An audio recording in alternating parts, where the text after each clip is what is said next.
Ladies and gentlemen, I'm leaving Spotify, man. We have some important things to discuss. There's a lot of stuff going on right now in the music industry, and I don't think a lot of you are aware of what's really happening.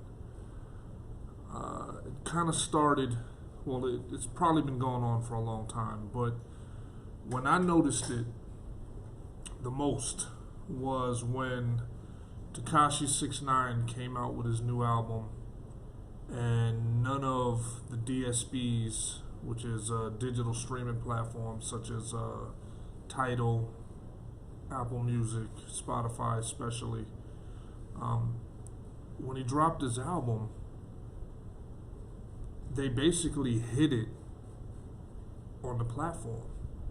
Normally when an artist drops an album, especially somebody of Takashi's caliber where everybody knows who he is, when they drop an album, when you log into Spotify, it'll say, like, here's the new music, and his album wasn't listed there.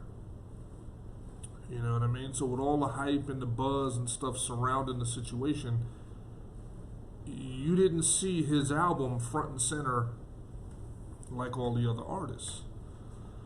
And this, to me, shows that these DSPs are not only biased, but they are controlling and can really affect the outcome of your pockets, basically. This game is all about visibility. The more you're in people's faces, the more people see you, the more they want to either be involved in what you got going on, they're either convinced. It's like advertisement. The more they see you, or the more they see your product, the more people are convinced to buy into your product or purchase your product. But if your stuff is being shadow banned or hid in the background, it makes it difficult for you to make sales. So in essence, it's hurting your pockets. So by them doing that, it's controlling pretty much his financial outcome. So I noticed that with him. What I also noticed is the same with Tory Lanez. Tory Lanez dropped a project. His stuff wasn't promoted. His stuff wasn't front and center like everybody else's. So this lets me know that depending on what these curators feel about your current situation, or how they feel about you on a personal level as far as your artist, not as far as your artistry, but how they feel about you on a personal level, they can pretty much tuck your music away to where nobody sees it and you get zero visibility. You know what I mean? And due to that situation, it's stopping artists from eating. Remember, we're in a pandemic still. We're in a situation where we can't do shows, we can't tour. The merch slowed up. They're not allowing merch bundles to be counted in the billboards, which, I think that was a scam anyway. Like, bundling shit just to increase your numbers. To me, that's, I don't know, it's kind of like cooking the books and shit. But ultimately, I'm just noticing how those things are going, and I'm like, yo, we as artists, we got to figure out what we're going to do. Because these DSPs are now the radio. They are what the radio used to be. They are now what the record labels used to be. Since we all can go direct to the DSPs and get our music on there, they can pretty much block you from getting any kind of exposure. So what I suggest as artists is we create our own websites. Like, I have NoahJonesNews.com where I can sell all my music and people can listen to it, so the diehard fans have a place to go get my music. You know what I mean? Because what happens if these companies basically decide they don't want you on their platform anymore? Now you're back to square one. Now all your music is removed. Where's your catalog at? What are your fans going to do? You know what I mean? People like to flock to these streaming platforms because they're positive. So, by me saying I'm leaving Spotify, I'm not pulling my music from Spotify, but I'm not going to be promoting Spotify. I'm not going to be promoting my music on Spotify, and I'm going to give you a more in-depth reason why. Even though Spotify is like the most popular for independent artists and artists. It's like the most popular streaming platform where people go to get their music, to listen to their music, or whatever the case may be.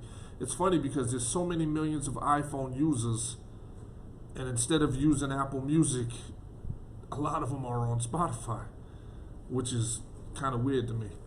But look, more in depth on the situation. Spotify pays, even though they are like the most popular, they pretty much pay almost the least amount for your streams. So as an artist like me, let's take my numbers for example. This past month on a song, I had like 187,000 streams on one particular song on Spotify. Which to me as an independent artist, I'm like, yo, that's fantastic, that's great. But here's the thing, 187,000 streams on a different platform, let's say like Tidal for instance, would have made me way more money than what it's made me on Spotify. So basically I'm looking at it like, yeah, I got great numbers for Spotify, but at the end of the day, who cares about numbers? What's really important is money. The money to survive and the money to keep reinvesting in my music career. That's more important than saying, yo, I got 187,000 streams on this one particular song. Yeah, you got 180,000 streams, but it's like working for less than minimum wage when it comes to Spotify. So I'm looking at it like every single time I promote my stuff on Spotify and every time somebody listens to it, I'm cheating myself out of money that I really could be earning and using to help do better things for my career, buy better cameras, buy better studio gear, buy plugins for my Pro Tools, pay for advertising, pay for marketing. All these type of things cost money, and if you're not making any real money off your music, it's like a loss. So why, as an artist, am I going to continue to promote Spotify knowing that they're like the least, they pay the least? It's like working a minimum wage job. It's like slave wages. So what I'm going to do is I'm going to make a conscious effort going forward to not promote my Spotify. So you guys are going to see a drop in the numbers, because there's a lot of people that care about the vanity metrics. They look at your shit and be like, oh, well, how many Spotify followers do you have? Or how many monthly listeners do you have? None of that shit really matters if you're not making any money off the shit. It's kind of like having 30 million followers, but yet you're only selling 30,000 copies of your album the first week it drops, because none of the people that are following you really care about your music. It's just like flood. It's like smoke and mirror shit. So it doesn't matter how many plays you have or how many followers or how, none of that shit matters on Spotify, because it doesn't translate to money, which you can use to help push your career. See, as an independent artist, what is our goal? Our goal is to not have to work a 9 to 5 so we can create full time. None of that is possible with just going through Spotify because they pay so little. So what I'm going to be doing from now on is I'm going to be promoting my music on Tidal, because they seem to be pretty fair, or at least more fair than Spotify as far as how they pay the artists. You know what I mean? So that being said, I'm not, so if you look for me on Spotify, you're gonna notice that all my numbers are gonna drop, or they're all gonna stay the same. You're not gonna see much growth, because the way people get discovered is through promotion. And I like to put new people onto my music all the time. And if I'm sending them a Spotify link and they're clicking on it and they're listening to the song, I could send them that same link to Tidal and make double, maybe even triple off of the same one stream as I'm making for Spotify. So I'm cheating myself. And as an artist, I recommend all you other artists do the same thing, man. We are the ones that control the narrative. We are the ones that control how popular these sites are.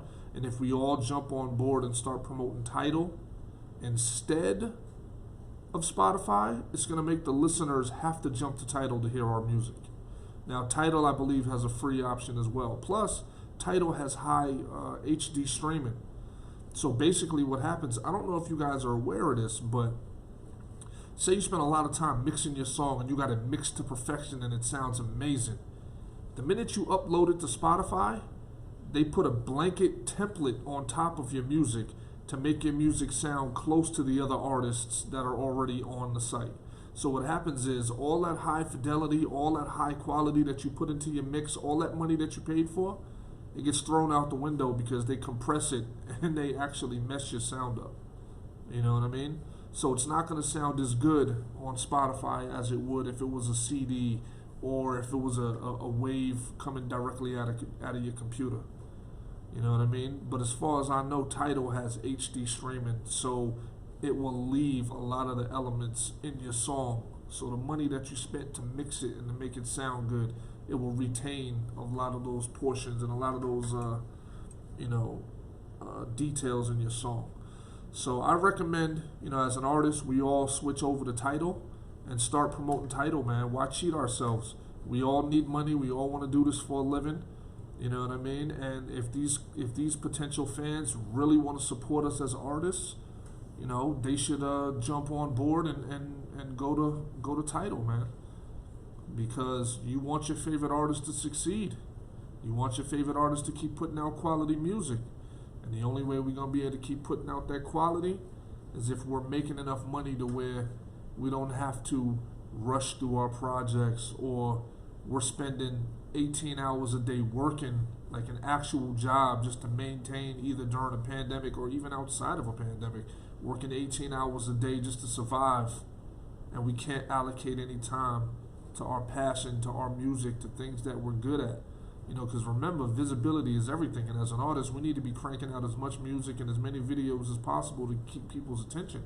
And if we got to go to work, 6 days a week, 18 hours a day just to maintain and survive, where's the time for creativity? It puts everything on a hold. It puts everything on a pause. Or what happens if, the in-house studio that we have, what if one of our gear or our equipment breaks down and we got to replace that? It puts a pause on the recording. It puts a pause on the music. So that being said, ladies and gentlemen, I'm leaving Spotify. All my stuff is going to be promoted via Tidal from now on. And I hope you guys not only follow me, share this message, acknowledge it with a lot of whole different other artists. Let them know, hey, this is what Noah's doing. This is what Noah says is a good look. And let's get on this train together, ladies and gentlemen, and let's really, really, really take everything into our hands. We're at a time right now where independence is key. Everybody's talking about owning their own masters and running their own companies. Let's take the control and the power out of these DSPs and put it back in our hands. Remember, get your own website. Have it as a backup. Because if they remove your stuff from the platform, you're going to be screwed. Your entire catalog is going to be wiped out and you won't have any access to money.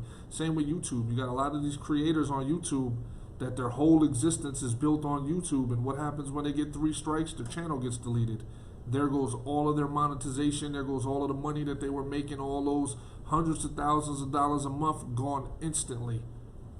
And now they have to rebuild and build everything back up. So it's better to have a backup plan. Get your own website. Put all your music on there. You know what I mean? So in case something happens with these DSPs and they say, well, we're not going to allow you to put your music on here, you can be like, yo, fuck you, I got my own shit. You know what I'm saying? Let's take back the industry, ladies and gentlemen. It's your boy Noah Jones. Love y'all. Peace.